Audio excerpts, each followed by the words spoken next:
Poštovane dame i gospodo, do prije 20 godina bilo je nemoguće u Crnoj Gori zamisliti simpozijum koji za cilj ima promociju i unapređivanje jezičke, književne i kulturne montenegristike. Do kraja 60. godina minuloga vijeka takve montenegristike nije ni bilo, već su sva duhovna ostvarenja crnogorska tretirana u okviru širega južnoslovenskog konteksta i to isključivo kao dio srpske kulture. A ono što montenegristika danas jeste, začelo se u ovome gradu pod Lovćenom. Stoga je sasvim prirodno što ovaj simpozijum nosi ime Cetinski filološki dani. U uslovima u kojima se danas nalazi Crna Gora, ovakav bi simpozijum bio i nemoguć pod kakvim drugim imenom. Drago nam je što je uprava prijestolnice Cetinje svjesna te činjenice i što se zbog toga stavila u pokroviteljstvo ovoga skupa. Zahvalni smo i turističkoj organizaciji prijestolnice koja nam je omogućila ovakvo otvaranje. Fakultet za crnogorski jezik i književnost najmlađa je naučna ustanova u Crnoj Gori. Tim više imponuje nam podrška koju vidimo u odzivu na ovaj simpozijum, što okuplja relevantna imena ne samo iz domaće i regionalne, no i evropske i američke filologije i balkanistike. Za svega 11 godina od kad postoji, ova je ustanova uspjela organizovati 20 simpozijuma i okruglih stolova, nametnula se s preko 200 izdanja kao najznačajniji crnogorski izdavač iz oblasti humanistike, uspjela realizovati krupne projekte s kojima su se uzalud u koštac shvatale razne parazitske naučne ustanove u Crnoj Gori, a među njima bih posebno istakao istoriju crnogorske književnosti, a od potonjih filoloških dana finalizovali smo još jedan krupan projekt čije ćemo izdanje, nadam se, promovisati na sljedećem simpozijumu, a to je bibliografija crnogorski jezik koja sadrži preko 10.000 jedinica.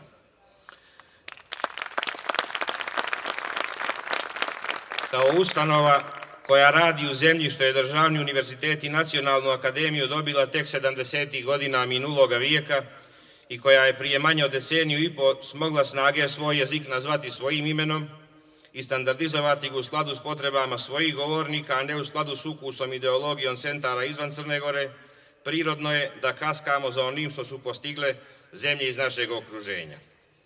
Ipak, čini mi se da rezultati rada postaju vidni i da svijest o crnogorskom jeziku kao jednome od 4 jezika štokavskog sistema probija i u slavistički svijet. Uslovi u kojima danas bitiše Fakultet za crnogorski jezik i književnost najteži su ne samo od našeg osnivanja, no i od vremena kad se počela etablirati savremena montenegristika. Današnja zvanična Crna Gora sluškinja je četničke ideologije koju sprovode nacional-šovinisti koji su na vlasti. Resorom crnogorske prosvjete, nauke i kulture rukovodi osoba koja se deklariše kao četnik, osoba koja javno priželjkuje smrt Latinki Perović, osoba koja Borisa Dežulovića javno naziva ustašom.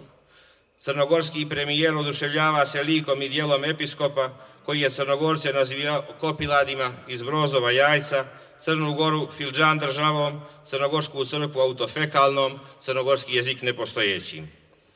U takvim društvenim okolnostima, kad većina intelektualne javnosti ćuti u strahu od odmazde kleronacionalista, kad se ne čuje stav ni Univerziteta Crne Gore, ni Crnogorske akademije nauka i umjetnosti, dobar dio profesora Fakulteta za crnogorski jezik i književnost prihvatio se moralne obaveze da javno ukazuje na pošasti našega društva.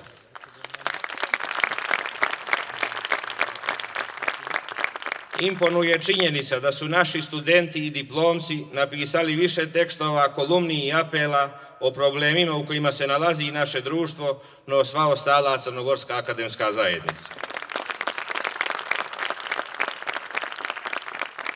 Cijena toga angažmana jeste stigmatizacija, medijska hajka, prijetnje, krivične prijave i slični postupci od onih koji drže poluge moći. Zbog takvog angažmana fakultet je bio izložen i finansijskoj blokadi i prljavome propagandnom linču u cilju konačnog gašenja. No, zahvaljujući prije svega širokoj građanskoj podršci, ponajprije Cetinjana i Cetinjanki, a onda i drugih građanki i građana Crne Gore, fakultet još uvijek opstaje i danas je u prilici biti domaćin i organizator ovoga simpozijuma. Volio bih, kad bih umio nabrojati imena svih koji su nam pomogli da opstanemo, bilo javnim protestom, bilo kako drugačije. To je najmanje što bih mogao učiniti. Nažalost, ne znam imena svima, nikoga ne bih želio preskočiti. I Međunarodni komitet za podršku Fakultetu za crnogorski jezik i književnost, te domaća i međunarodna peticija podrške koju je potpisao veliki broj renomiranih naučnika, pokazali su na mjesničkoj vlasti da nijesmo sami i da gašenje naše ustanove neće moći proći neopaženo, bez reakcije i bez borbe. Tim prije sam vam svima zahvalan što ste večeras ovdje, jer i ovo držim dokazom podrške našem dosadašnjem radu.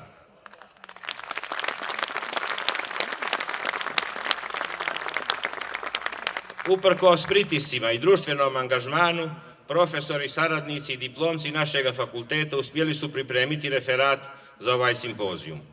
Punih godinu dana usporen je naš rad, odloženi neki započeti projekti, jer smo prinuđeni boriti se za opstanak i montenegristike i fakulteta. No, bude li Crne Gore, bit će i montenegristike.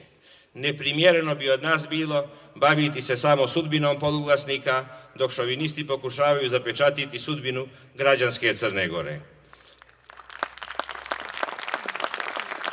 Nadajući se da ćemo sljedeći simpozijum organizovati u svjetlijim društvenim okolnostima, želim nam uspješan i plodotvoran rad i zahvaljujem na odzivu.